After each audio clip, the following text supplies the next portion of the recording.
Ito ang nag-iisang airport mayroon ng probinsya ng Southern Leyte. Kung matatandaan, noong panahon ng Yolanda, isang airport na ito sa nagsilbing backup entry point para sa mga eroplanong naglalaman ng relief goods at medisina. Nakita ang potensyal ng airport na ito na maging alternatibong paliparan sa airport ng Tacloban.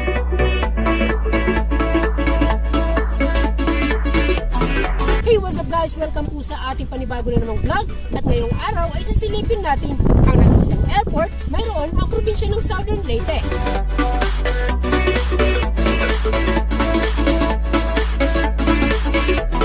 Tara, samahan niyo akong isisain ang mga naging improvement dito sa Maasin Airport. Mula sa pagiging community airport, target ng pamahalaan na may upgrade ito sa standard principal class 2 na airport. So guys, ibig sabihin, mula sa 50 passengers per day ay kakayanin na nito mag-accommodate ng hanggang 150 passengers per day. Bagamat hindi pa fully air-conditioned ang buong building, target ng pamahalaan na i-upgrade pa ito sa susunod na mga taon.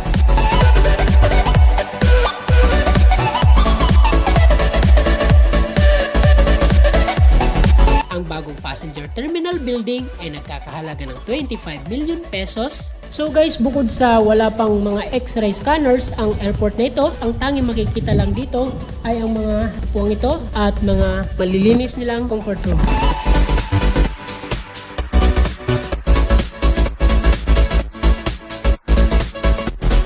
Ang Maasin Airport ay may lawak na aabot sa mahigit 36 hectares at aabot naman sa 1.3 kilometers ang runway na makikita dito. So guys, sa ngayon ay tanging mga Cessna planes pa lang ang nag-ooperate dito sa Maasin Airport at target ng pamahalaan na ma-i-upgrade ang runway ng airport na ito to 2 kilometers bago sumapit ang taong 2022.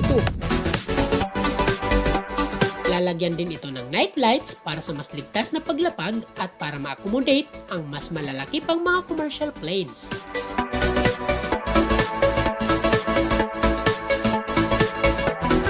So guys, kasama po natin ngayon si Sir Rolando, ang OIC dito sa Maasin Airport. So sir, may mga available flights na po ba ang Maasin Airport? Sa ngayon, wala na pa po tayong commercial flight. Pero dati may commercial flight ito na naglagay yung Air 1, pero nag-stop na sila ngayon na taon. So ang gumagamit po lamang sa runway natin na ngayon o sa airport natin yung mga GenHub or yung mga nagti-training, mga student pilot, mga ganun. So sir, kailan po babalik yung commercial flights natin dito sa airport? Wala pa akong nakuan kung kailan babalik, pero kasi nagdedepende yung mga airlines sa safety standard na kanilang kakailanganin. So pag ma-comply natin yung kinakailangan nila, maglagay na sila. So yung Philippine Airlines nag-inspection, pero hindi ko pa alam kung anong, wala lang comment kung maglagay na ba sila dito ng flight nila. So sir, sa ngayon nakikita po namin na marami pang ginagawa dito sa airport. So ano yung mga kinoconstruct pa dito? So sa ngayon, ongoing yung mga projects natin para sa development ng Maasin Airport. So ngayon, ongoing yung parking area with access road, completing. Yung pang sa gilid ng runway, excavation and embankment.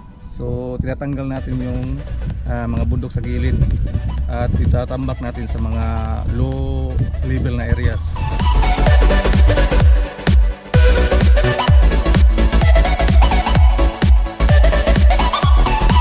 Southern Leyte, ang isa sa pinakadinarayong probinsya sa Eastern Visayas dahil sa tinataglay nitong ganda na may ahaling tulad sa ilang sikat na lugar. Kapag natuloy ang pagkakaroon ng daily flights sa nasabing paliparan, siguradong malaki ang magiging impact nito hindi lang sa paglago ng negosyo kundi pati rin sa pag-boom ng turismo.